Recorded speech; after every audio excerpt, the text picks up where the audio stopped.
Good morning, OHS students. How you guys doing this morning? Oh, I'm doing fine, Mr. Lane. Oh, how are you doing, Mr. Lane? Oh, I'm doing fine this morning. So let's go ahead and get started, though. So this is over section 2.1, which is using inductive reasonings to make conjectures. The objectives for today will be students will use inductive reasoning to identify patterns and make conjectures, and we will find counterexamples to disprove conjectures. So you're going to go ahead and read through the why, and then the number 5, just go ahead and read through it. Try and incorporate that in somehow for the end of the year.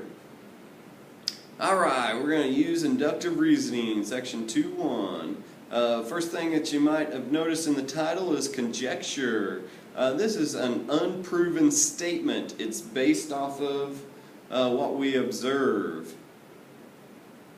So later on we might try and prove conjectures to be true, but right now it's just kind of something that we see, a pattern or what have you, that's going to lead us to believe that something is true.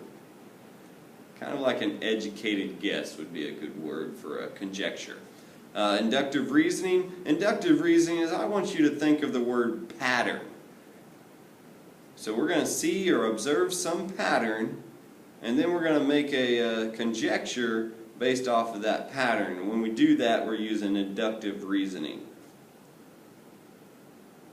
Alright, this page, I think we've got some examples of some patterns down here on this. So the first thing that they're going to try and do is they're going to give you some sort of pattern, and you're going to have to come up with what the next term of that pattern is going to be. So if we look at the months here that were given to us, well, January is the first month of the year, and March would be the third month. Well, May's the fifth month, so what month would we be looking for? Yes, that is correct. Month number 7. So month number 7, I think if I erase it, oh yeah, there it is. It should be July. So that's one way that we can observe a pattern to see what's going to come next. So July would be our conjecture. Alright, or we could be given a number pattern here, like in this example. And the numbers look to, if I just look at the first term and the second term here, it looks like they're going up by 7. So I can check the third, or the second and the third, to make sure that they're going up by 7 to see if the pattern continues. And again, it looks like it's going up by 7 from the third to the fourth. So I'm guessing that's going to go up by 7 here and probably be 35. Just like so. Okay. Alright, well, they can also give us shapes to find the pattern of also. So we're going to try and figure out what they're doing to this triangle and figure out where the next triangle should be at. So if I look at this triangle, it looks like maybe these two lengths are even. This might be what we'd call the base, but it looks like they just kind of turned it. Not at 90 degrees, maybe probably not even a 45-degree turn, because this one looks like it would be a 45-degree turn. So it was just a little bit of a turn, and it looks like a little bit more of a turn, maybe around a 30-degree, that might be a 60-degree. So our conjecture on this one, I would guess, would be not quite the 90 degrees, but actually it is the 90 degrees. So maybe this is a 30-degree turn, another 30 which would be a 60-degree turn from our original, and another 30 would be the 90-degree turn. Alright, so it works with shapes also. Now we have another number pattern, and notice in this one they're not just adding a certain value to get to the next number on this. What's happening here is they're adding a 0 in between the 4 and the decimal point. So for our conjecture here, if we have 0 zeros and 1 0, 2 zeros, this should be 3 zeros. Very good. Okay.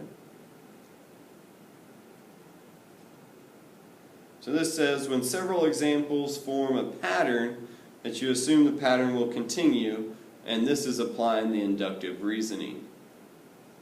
So reasoning based off of a pattern. We're going to skip that. We won't do these, but the other class would be doing these right at this time, and I would give them a little bit of work time. But we're going to go ahead and move on now. The statement you believe to be true based on inductive reasoning is called your conjecture. We've kind of talked about that already.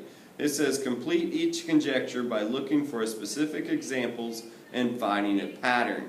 So the product of an even and an odd number is, so we want to try and finish that off for our conjecture. So let's look for some evens and some odds. And product, hopefully you recognize that as multiply. So we're going to be multiplying an even and an odd number. So we can pick any even and odd number to work with here. So let's just go with an even number 2 and odd number 1. If I multiply those two, then I get 2. Well, let's try some more. So another even number would be 4, odd number would be 3, so if I multiply those two, it would be 12. Let's see, another even number 6 times 5 would give me 30. Let's try maybe 10 times 3. Well, that would be 30. So these are my even numbers. These are my odd numbers. So based off of this pattern, I'm noticing that all these products are even numbers. So I'm going to say the product of an even and an odd number is going to be an even number. So let's see if I got this right. I think I got some examples right there. And then the solution is always even. So the product of an even and an odd number is always even. I should have probably put that word always in there. Okay. Now that's my conjecture. Based off of these patterns, that's what I would assume to be true. Alright, the number of lines formed by 4 non-collinear points is, well, to complete that one, let's look at these examples real quick here. Okay, so we have 4 non-collinear points, and then the lines here are the red lines. So let's count them. It looks like I have 1 right here, 2 right here, 3, 4, 5, and 6. Well, over here in these 4 non-collinear points, I'd have 1, 2, 3, 4, 5, and 6.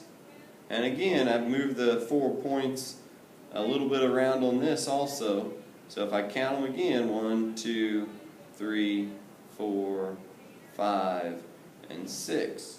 So I'm going to guess then that our conjecture should be that the number of lines formed by 4 non-collinear points is 6. I could put the word always in there. Again, it's just a conjecture. We're not proving it to be true, but based off of those examples, I would say that it would be 6.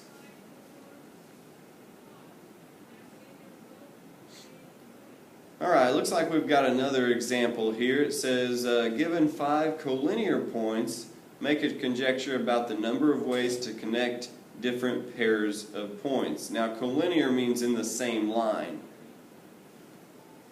Okay, so we're going to draw a picture in this first little square here. So we've got 1 point, and how many different number of ways could I connect those? Well, it looks like 0 to me. Alright, now I'm going to take 2 points here. So here's my point 1, here's my point 2. Looks to me like there's only one way that I could connect those. And now I'm going to have 3 collinear points.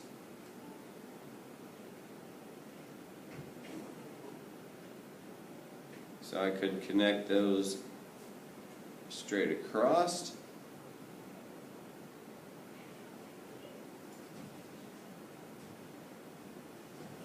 And I would say that there would be two ways to connect those. Or two connections, I guess. This connection and this connection. I'm going to try the 4 points. Okay. Well, it looks to me like I'm going to have 1, 2, 3 connections. So now I can make a conjecture about the 5 points, and I could draw a picture if I wanted to, but it looks like there's going to be 4 connections made.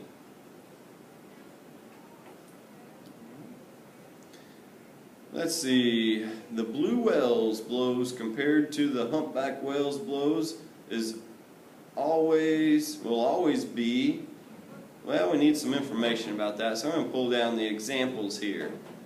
It says that a biologist records blue whale's blows of 29 foot, 27 foot, 25 foot, and 24 foot. Another biologist records the humpback whale blows of 7 foot, 8 foot, 9 foot, and 7 foot. So based off of this observation, I'm going to make my conjecture that it looks like the blue whales is always going to be a longer blow than the humpback whale. Okay, so the end of my conjecture here is that the blue whale's blows compared to the humpback whale's blows will always be greater.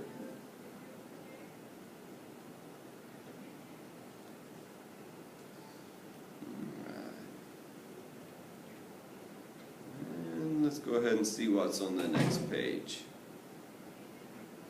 Alright, looks like the previous example we just did, so I'm going to go ahead and move on. And now we're going to talk about a counterexample. Well, a counterexample is exactly like what it sounds like.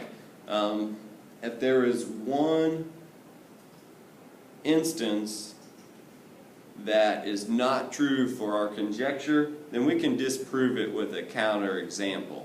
So a conjecture is false with any counterexample. We only have to come up with one counterexample. It doesn't matter how many times it turns out true. If there is one counterexample, then it will be a false conjecture.